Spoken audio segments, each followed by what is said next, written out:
Film diawali dengan memperlihatkan seorang wanita bernama Alice yang merupakan janda berusia 38 tahun yang bekerja sebagai editor di sebuah majalah fashion ternama di kota Paris. Saat ini ia sedang ditugaskan ke Brazil guna mengecek kualitas percetakan yang sedang bermasalah. Setelah semuanya selesai, ia segera bergegas untuk kembali pulang ke negaranya. Namun sebelum masuk ke pesawat, ia terlebih dahulu membelikan anak tercintanya oleh-oleh berupa boneka. Saat kesusahan memasukkan boneka itu ke dalam bagasi, muncul bapak-bapak yang tebar pesona mencoba untuk menolongnya. Akan tetapi, aksinya gagal yang membuat Alice menjadi ilfil kepadanya. Di sisi lainnya, nampak seorang pria muda yang terlambat naik pesawat sedang protes kepada anak kecil yang mengambil tempat duduknya. Pramugari yang melihat insiden tersebut mengambil inisiatif dengan memindahkan pria tersebut ke kelas bisnis dan duduk tepat di sebelahnya Alice. Pria tersebut bernama Baltasar. Ini dia penculuknya. Ketika telah sampai di Paris, Alice yang buru-buru keluar dari pesawat tanpa sengaja menjatuhkan flash disk miliknya. Baltasar yang melihat hal itu lalu mengambilnya dan berusaha mengembalikan kepada Alice. Namun Alice sudah jauh keluar dari pesawat. Sesampainya di pintu keluar, Alice pun dijemput oleh kakak perempuannya dan putri tercintanya. Balta berlari mengejar Alice, tapi terlambat karena Alice terlebih dahulu telah meninggalkan bandara. Singkat cerita, Alice pun kembali bekerja seperti biasanya di kantor. Di sana ia dipanggil oleh bosnya untuk menjelaskan kinerja Alice yang semakin hari kian semakin menurun. Ia berharap Alice bisa kembali bekerja seperti yang dulu, penuh ide-ide cemerlang dalam bekerja, tidak seperti sekarang, begitu monoton dan sangat berhati-hati.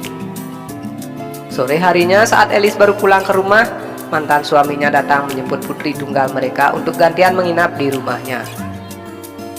Sesudah itu, Alice melanjutkan pekerjaannya. Di saat itulah ia baru tersadar jika flash disk miliknya telah hilang entah kemana. Alice lalu melihat memo yang berisi pesan jika flash disknya sedang dibawa oleh pria yang ia jumpai di pesawat. Alice langsung menelpon Balta yang pada saat itu sedang bersantai di sebuah klub malam bersama teman-temannya. Tanpa berbasa-basi lagi, Alice langsung meminta alamat tempat Balta sekarang berada. Alice pun langsung meluncur ke tempat tersebut dengan menaiki taksi. Secara tak sengaja, dua pegawai kantornya Alice juga berada di klub malam itu dan berpikir jika Alice sedang pacaran dengan berondong. Di sana, Alice mengira Balta membawa flash disknya, namun ternyata flash disk itu masih berada di rumahnya Balta. Sehingga, mau harus mau, Alice pun harus pergi bersamanya untuk mengambil flash disk tersebut di rumahnya Baltasar. Alice yang sama sekali tak pernah menaiki motor sehingga ia agak kesulitan di saat memasang helm. Balta lalu menolong Alice memasang helm itu dan momen ini diabadikan oleh kedua pegawai kantor yang mengira jika mereka berdua sedang beradu mulut. Singkat cerita, mereka pun akhirnya tiba di rumahnya Balta dan di sana nampak ayah Balta yang sedang membawa pacar barunya. Sesudah perkenalan singkat itu, Balta lalu mengajak Alice ke kamarnya untuk menyerahkan flash disk tersebut. Di saat Alice hendak pulang, Balta mencoba mengajak Alice ngopi di lain hari. Tetapi, Alice menolaknya dengan alasan jika berondong bukanlah tipenya, dan ia tak ada waktu kencan dengan anak kecil. Esok harinya, Alice yang baru tiba di kantor merasa risih. Di saat seluruh karyawan di sana dengan tatapan yang sangat aneh, Alice kemudian akhirnya mengetahui jika ternyata fotonya kemarin malam saat memasang helm menjadi bencana di kalangan mereka. Bukannya marah, bosnya Alice senang dengan hubungan Alice dengan anak muda itu. Baginya, hal tersebut malah akan membuat Alice semakin bersemangat untuk bekerja. Alice kemudian berpikir jika omongan bosnya itu ada benarnya juga. Dia lantas merubah penampilan agak lebih terbuka menuju kampus tempat di mana Balta menuntut ilmu. Balta yang melihat Alice pun langsung menemuinya. Alice sengaja mencari Balta untuk mencari inspirasi untuk pekerjaannya dan langsung mengatur janji pertemuan mereka berikutnya. Singkat cerita, Alice dan Balta mulai menjalin hubungan. Alice lantas mengajak Balta untuk menghadiri sebuah acara fashion show. Selepas acara tersebut, Balta lantas diperkenalkan ke teman kantor Alice dan juga kepada bosnya. Di sana mereka berdua larut dalam kebahagiaan. Saat dugem bersama-sama hingga saat Balta mengantar Alice pulang ke rumahnya.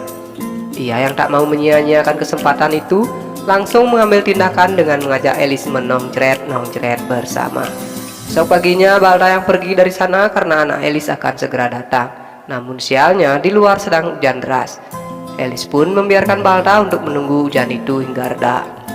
Dan di saat itulah Balta juga mengetahui jika Alice ternyata adalah penulis novel yang cukup sukses. Saat berduaan mereka pun dipergoki oleh putri Alice yang baru saja tiba di rumah. Di sana, Elis lalu beralasan jika Balta adalah pegawai magang yang datang untuk mengambil dokumen-dokumen kantor. Dan sesudah itu, ia pun langsung meminta Balta untuk pergi ke rumahnya. Hubungan asmara di antara keduanya semakin berjalan harmonis. Hampir setiap harinya, Balta mengantar jemput Elis ke tempat kerja. Ternyata benar apa yang dikatakan oleh bosnya Elis. Berkat hubungan Elis dengan Balta, Elis kini jadi lebih kreatif dan sangat semangat dalam bekerja. Ide-ide yang keluar dari pikirannya sangat brilian dan hasilnya sekarang Elis sering dapat pujian dari rekan kerjanya dan juga oleh bosnya sendiri. Kemudian saat Elis dan Balta kembali bertemu, di sana Balta mencurahkan isi hatinya yang terdalam dengan mengatakan jika ia ingin melanjutkan hubungan mereka ke jenjang yang lebih serius. Elis yang mendengar hal itu sangatlah terkejut karena dia sama sekali tak menginginkan hal tersebut terjadi. Baginya menjalin hubungan dengan Balta hanya untuk selingan saja dan membantu kinerja pekerjaannya. Singkatnya, Elis mengakhiri hubungan di antara mereka berdua. Balta menjadi sangat galau dan enggan untuk kemana-mana. Hari-harinya hanya ia habiskan dengan minum-minum lau dan juga menyendiri. Ayahnya yang mencoba menghibur Balta tak digubris karena ia sudah terlalu sakit hati. Sedangkan Elis condong lebih fokus ke pekerjaannya dan tak peduli dengan perasaan sayang yang diberikan oleh Balta selama ini.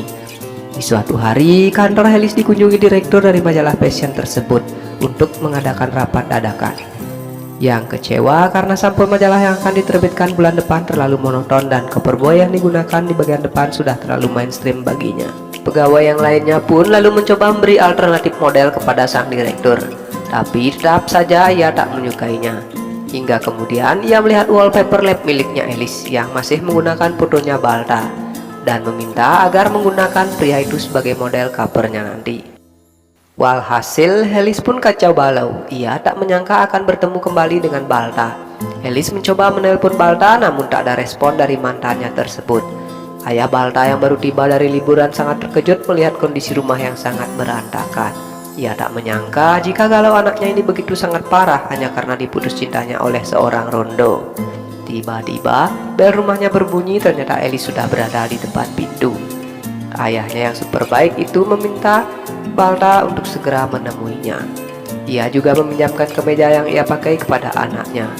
Balta lalu membuka pintu dan kemudian mempersilahkan Elis untuk masuk ke dalam rumah. Ayah Balta lalu bertingkah seolah-olah ialah yang sedang mabuk-mabukan di sana. Ini semua ia lakukan agar Balta tidak terlihat lemah di hadapan Elis pasca putus cinta kemarin.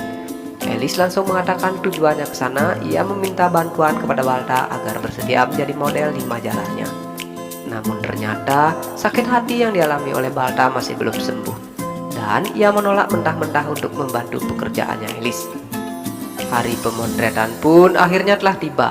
Di sana Elis masih berjuang untuk menghubungi Balta guna meminta kehadirannya.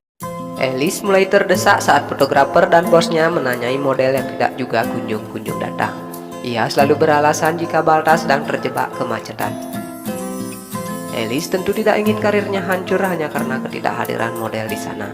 Ia lalu mencoba mengatakan yang sebenarnya kepada bosnya. Namun tiba-tiba dari arah belakang muncul sebuah mobil mewah, di mana Balta akhirnya datang diantar langsung oleh ayahnya.